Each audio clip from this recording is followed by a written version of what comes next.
All right, here we are again, another lab. This lab is solubility and the common ion effect. Basically calculating Ksp, right? Ksp this time. So what is Ksp? Well, if we have a equilibrium, and we've done a lot of equilibriums, let's say we have magnesium hydroxide, and that's a solid, and I put it into solution, shake it up, and then give it a chance to equilibrate, and there's still some solid on the bottom. That's going to give me magnesium 2 plus ions plus 2 hydroxide ions into the solution. And that equilibrium, of course, is dictated by a Ksp. That's the solubility. To use the solubility product constant, you have to write it as a solubility. That is going from the solid into the ions. If something precipitates out, it goes from the ions to the solid, but that's the opposite direction. So don't get confused with the Ksp. The Ksp must be written this way. And that has a value because capital K, products over reactants. So in this case, our products are magnesium 2 plus times OH minus squared, because there's a 2 up here. Remember, the coefficients for the capital K come from the exponents from capital K come from the coefficients of the balanced chemical equation. We don't put it over top of the solid because the concentration of the solid doesn't change. That is, as the volume of the solid gets smaller, the moles in the solid get smaller at the same rate, and therefore the molarity doesn't change. It's a constant. It's part of the constant. So it's just that. We don't put solids in there. So this Ksp has some value, and for this case, let's say it's 5.61 times 10 to the negative 12. They can be very large, 10 to the negative 51. They could be rather small, 10 to the negative 6 or 5, which means that it's somewhat soluble. So if we have magnesium hydroxide, put it into distilled water, shake it up, let all the solids settle out. I have nothing but a saturated solution. That means as much of the magnesium hydroxide as possible has gone into that solution.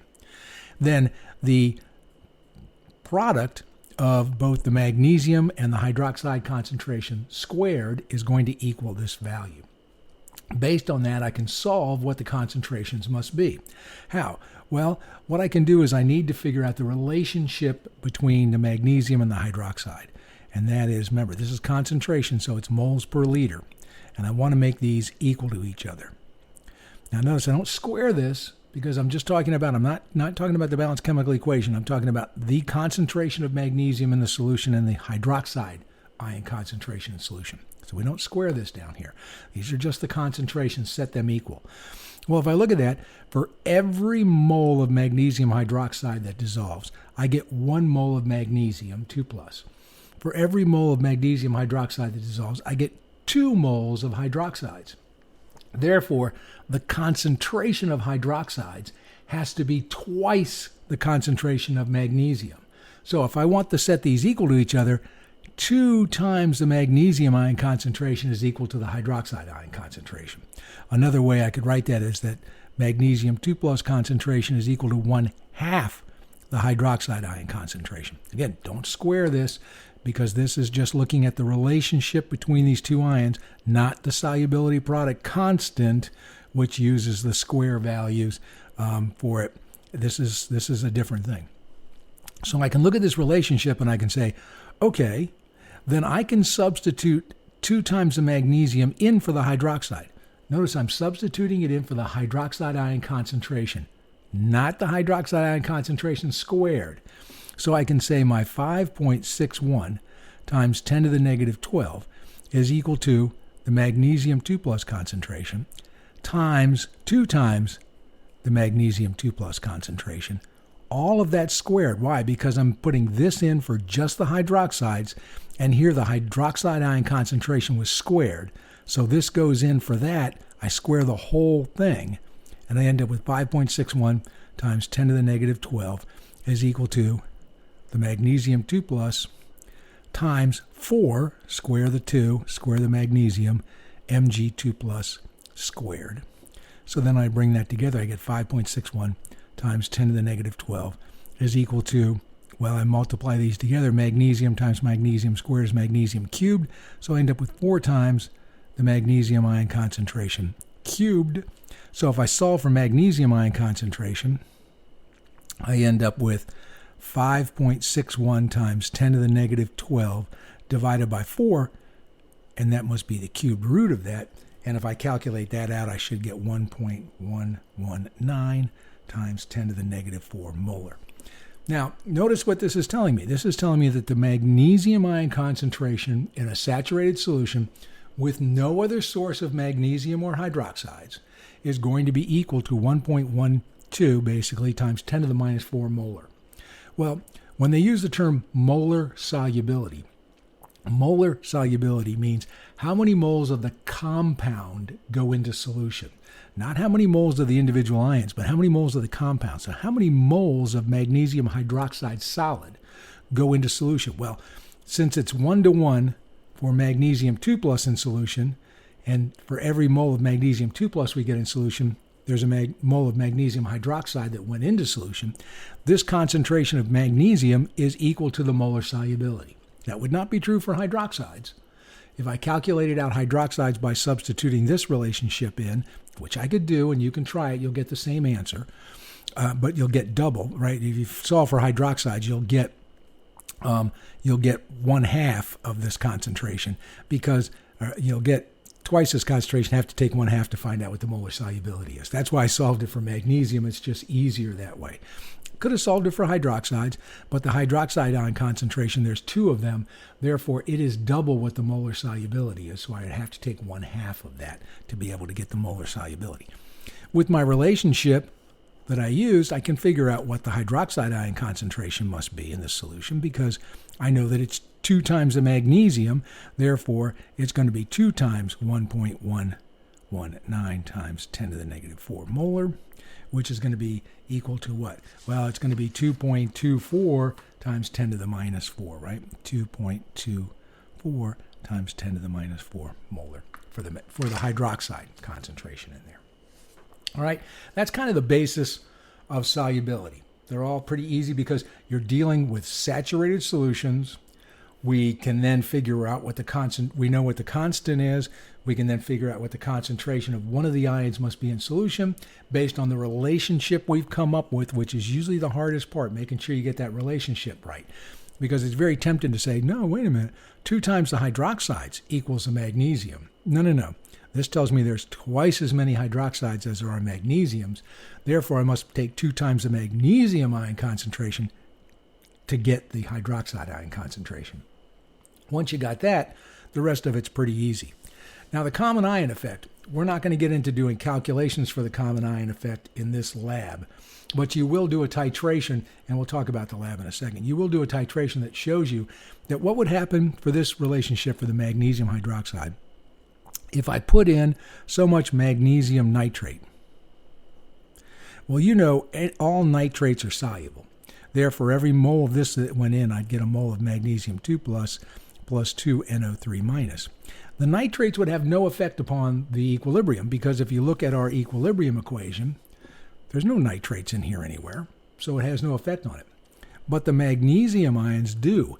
Think about Lavoisier's equilibrium that we went through. That's why we did it first before we did all these equilibriums. If I increase the concentration of this, what happens? It drives the reaction back in that direction. Therefore, less of this dissolves, and therefore my hydroxide ion concentration will be reduced. My magnesium actually be greater than what I would get from the saturated solution, but my hydroxides go down. Why would the magnesium be increased? Because I got 2 sources of it, right? So this goes up, these go down. And therefore, if I was doing a titration, like we're doing in this lab for the hydroxides, by adding in an acid, I'm going to see a reduction in the amount of hydroxides, or a reduction in the amount of this that dissolves based on the common ion effect. And there's ways to do calculations of it by making some assumption. You can always check those assumptions. But in this lab, we're not going to get into that. So I won't necessarily get into that. I've got it in the write-up, and you can read about it. But I'm not going to get into it in here because it just will, there's no sense in getting into it in depth in here. Like I said, you can read about it in there. So we're going to do a titration like that. So that's one example calculation. Let's do another calculation. Let's do 1 or 2 calculations to make sure that you're okay with how we do these calculations. I won't do all of them that are in the handout. I'll give you the answers, and you can go through and do the calculations and make sure you've got it down there. So example number 1 says the KSP for calcium fluoride, CaF2, is 3.9 times 10 to the minus 11 at 25 degrees Celsius. KSPs are typically given at a temperature because as you increase the temperature, things become more soluble. Solids become more soluble. Gases become less soluble. There's a thermodynamic reason for that, and we won't get into it. So therefore, you usually have to define what the temperature is, but generally on exams, quizzes, and things like that, we just assume it's going to be room temperature. So we want to know, what is the molar solubility of calcium fluoride? Well, calcium fluoride, molar solubility, what does that mean? Well, that means how many moles of CaF2 solid are going to dissolve in water to give us Ca2 plus 2F minus. Now, one of the things about these are you have to know your cations and anions. You were supposed to memorize those in GChem 1, so you should know what they are because you have to know how things split apart. So what have we got? Well, we've got the calcium fluoride, and we're going to do the same thing that we did before. That is, we're going to figure out what the concentration of the species are in solution as we go through, and we'll be able to figure out what the concentration is. We'll first do the relationship. We have to come up with the relationship. I was babbling there for a second because I got to see the numbers, and I had to go find the numbers. So we need to come up with a relationship. Calcium 2 plus. We want to set that equal to F minus. Well, as we can see, there's 2 F minuses formed for every calcium. Therefore, the concentration of fluoride will be twice that of the calcium. Therefore, to get these equal, we have to take 2 times the calcium, or 1/2 the fluoride. So we get the relationship, and that's very valuable to do, and you have to do that correctly. We're going to start with that. Then we're going to set up our KSP.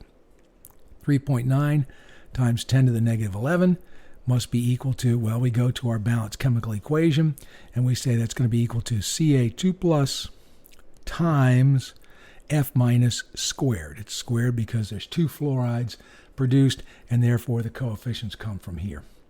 Then we look at our relationship and say, okay, well, I can see that the concentration of the calcium fluoride is based on the calcium. So if I know the molarity of calcium, I know the molar solubility. Now, in the lab you're going to be looking at the hydroxides, which would be this value. But the calculation is not that much different. So maybe we'll do one like that. Could we do one like that? Let's see. Well, I tell you what, let's do this one like that. I don't have it worked out, but I can get my calculator and see what things are as we go through this.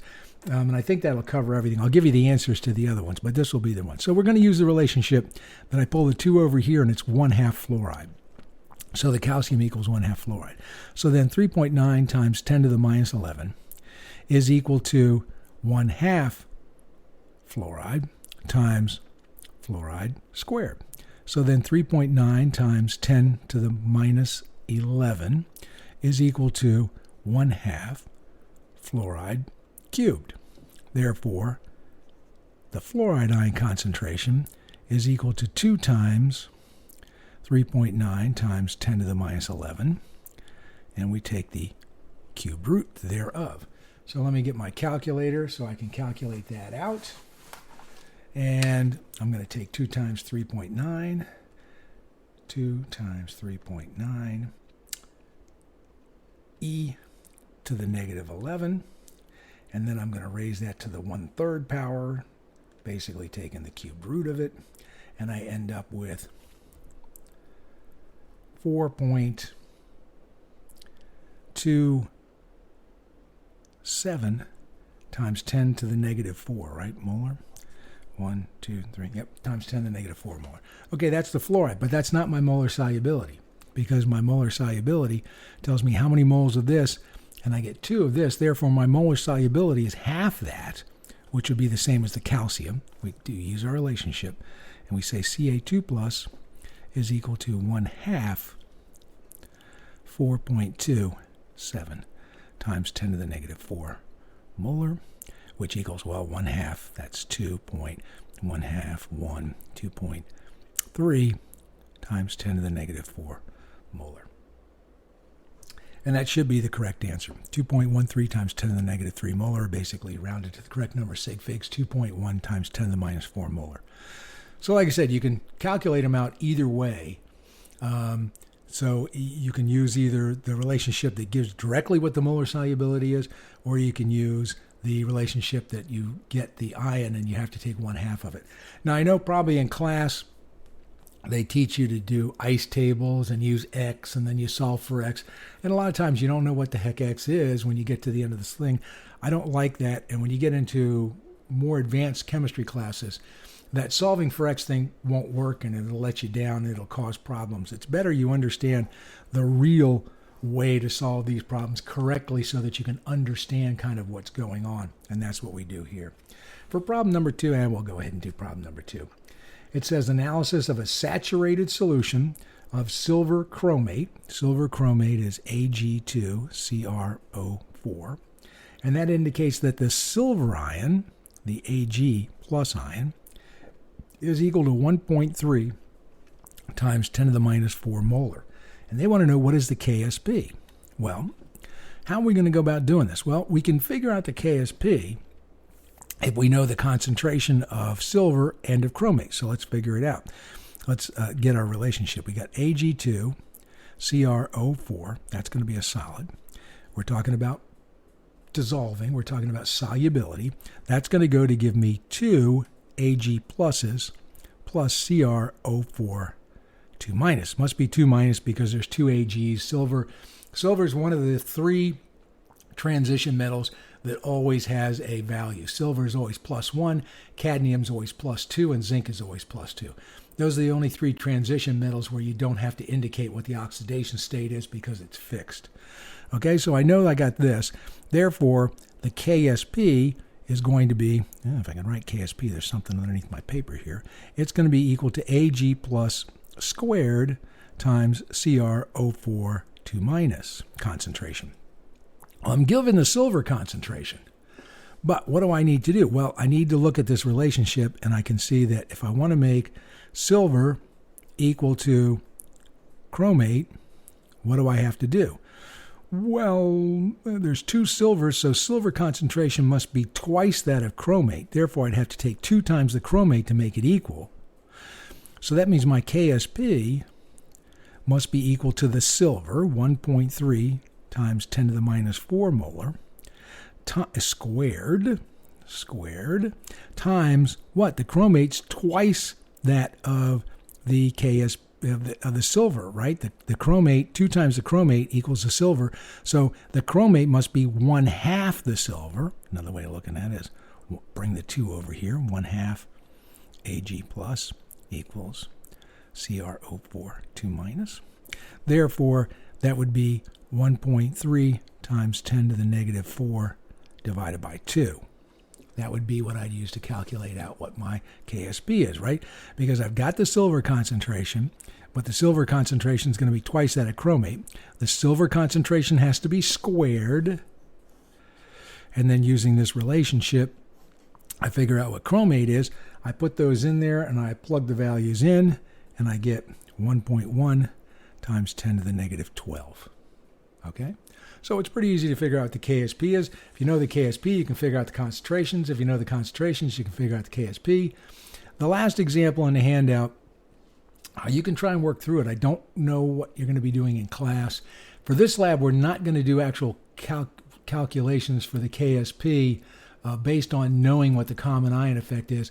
We're only going to do it based on the titration to find out what the new solubility is. So we're not going to have to use that relationship that's given inside that the problem. It's in the handout that I put up there with this, that you should figure it out. It says we're going to look at number 1, but we're going to have 0.01 molar in calcium nitrate inside this one up here. How would that affect the concentration? If you do it, you should end up with the calcium concentration for number 3. The molar solubility of calcium fluoride is changed to be 3.1 times 10 to the negative 5th molar. So it went from 4.3 times 10 to the negative 4 to 3.1 times 10 to the negative 5th. It was seriously reduced because there was there was an extra source of calcium, and that calcium suppressed the dissolving of the calcium fluoride, and therefore reduced the amount of calcium fluoride that actually dissolved into that solution. Okay, so doing the lab, you're going to measure out some lime water that they've given you, and that comes in a dropper bottle, so you can put it into the graduated cylinder, 3 mils. Try and get that as close as you can. Remember, you want to get the bottom of the meniscus right on top of that line there for the 3 milliliter mark. And then you're going to pour that into the 25 milliliter Erlenmeyer flask. You've also got some 0.10 molar acid, hydrochloric acid, and you're going to, after you dump this into the Erlenmeyer flask, you're going to add in some methyl orange, and methyl orange will turn yellow when it's in a basic solution, and because it's calcium hydroxide, there's hydroxides in there. And so it's going to be basic. You're going to add in, out of your acid, it's 0.10 molar HCl. You're going to add that in drop by drop until you see this, till one drop. You put a drop in, swirl it, put a drop in, swirl it around, put a drop in, swirl it around. As you get close to the end point, you'll notice that when the drop goes in, it turns kind of reddish, and then when you swirl it, it disappears. Well, eventually you'll put one drop in, swirl it, and the entire solution will turn red. When that happens, that's your end point, which we're assuming is the equivalence point. That means there's been an equivalent number of moles of acid added as there were moles of base. Now remember, this is calcium hydroxide. So if it's calcium hydroxide, like our magnesium hydroxide, there's going to be 2 hydroxides for every mole of calcium hydroxide that dissolves. So you're going to have to add twice as many moles of HCl to reach the equivalence point, or our end point by our indicator. So based on the drops, each drop is, one drop is equal to 0.050 milliliters. So you count the number of drops, you multiply the number of drops by 0.050 milliliters, that's milliliters per drop. So if I multiply the drops times that, drops cancel out, I get milliliters of acid added.